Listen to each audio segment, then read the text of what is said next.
Well, the Bobcats had done it. Game after game, the skeptics and the critics had to recognize the consistency of this powerhouse team. But the road ahead of them wasn't going to be an easy one. McCullough would be a worthy opponent, armed with quarterback Arthur Baird, who threw over 1,700 yards and 20 touchdowns during the season. It was also Coach Trahan's first playoff season, and it was bound to put special pressure on both Coach and his Bobcats. And if that wasn't enough to raise their hackles, the inevitable matchup against Conroe would be on everyone's mind. But, as one sports writer put it, the Bobcats are bad cats and tough as nails when they take the field. 6,000 fans showed up at Moorhead Stadium to watch as two undefeated teams, Cy-Fair and McCullough, clash through almost two scoreless periods. With just 50 seconds left in the half, the Bobcats scored the first 7 points of the game in a 42-yard march in 3 plays. McCullough answered with 2 quick touchdowns in the third quarter, however, failing at both point-after attempts. Davey Warren put the Bobcats in front for good in his 4-yard run, and Miller capitalized on a 2-point conversion. From there on, it was Bobcats all the way to their 29-19 victory over the Highlanders and the Bi-District Championship.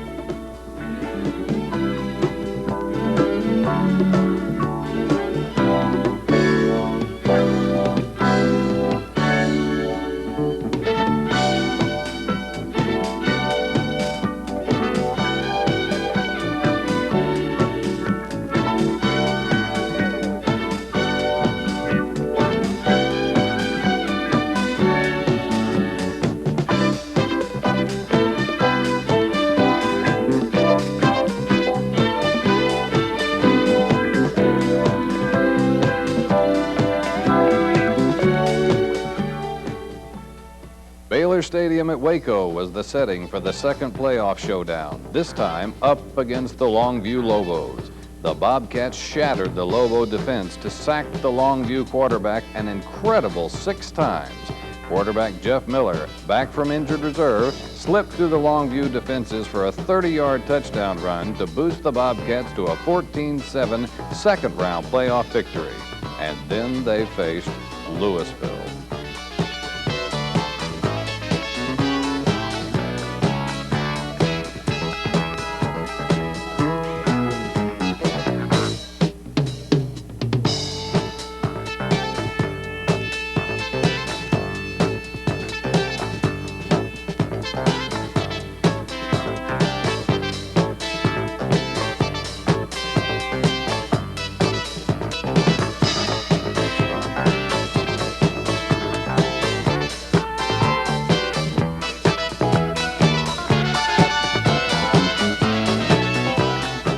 It was back to Waco to face the Louisville Fighting Farmers in the third playoff game.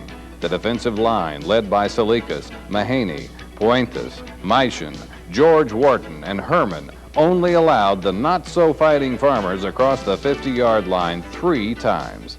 Trahan's champion Bobcats grabbed a 14-0 halftime lead. Santos opened the second half with a bang, racing 69 yards for a touchdown.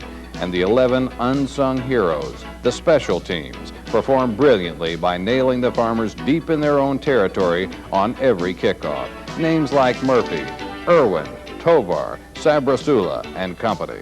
In the end, the Bobcats plowed the Louisville Farmers under with a sod-busting 35-7 win.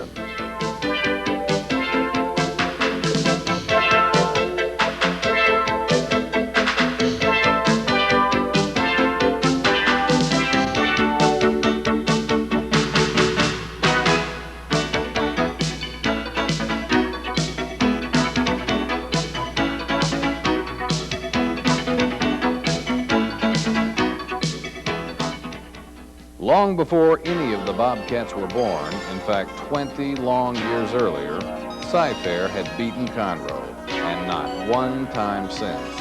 But this was a magical year for the Bobcats, and before 24,000 screaming fans in Rice Stadium, the Bobcats clawed the Tigers to a 20-11 victory.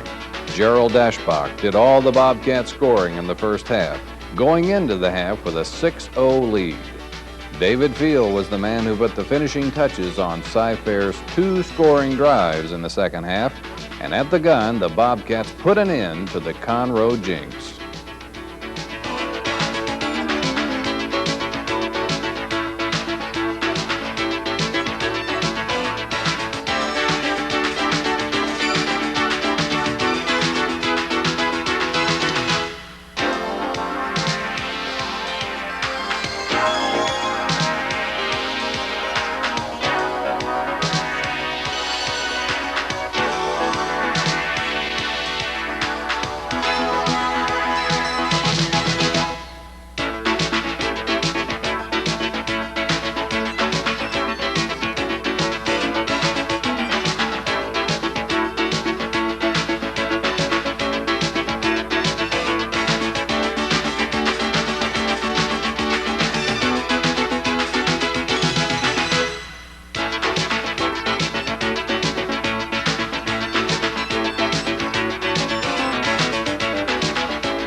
In a true battle of the Titans, the Cy-Fair Bobcats had perhaps their finest hours of the 1985 season.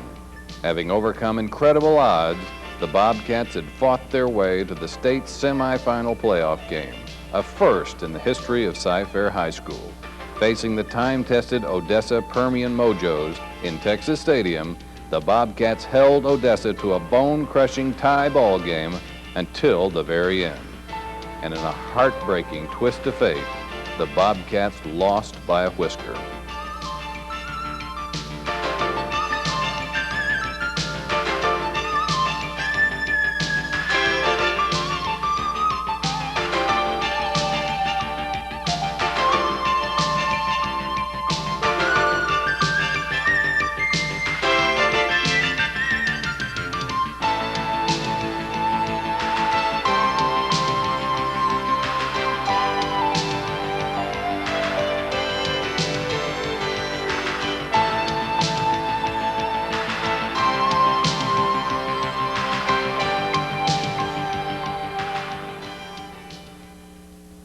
And so, folks, that's the wrap-up on the 1985 Cy-Fair Bobcat football season. And what a season it was. The thrill of victory all the way to the very end, and then a real heartbreaker.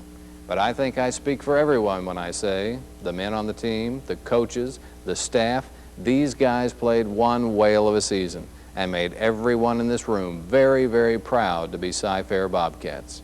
So, folks, let's take a minute to say farewell to the graduating seniors, our guys, the men of the 1985 Cy-Fair Bobcats.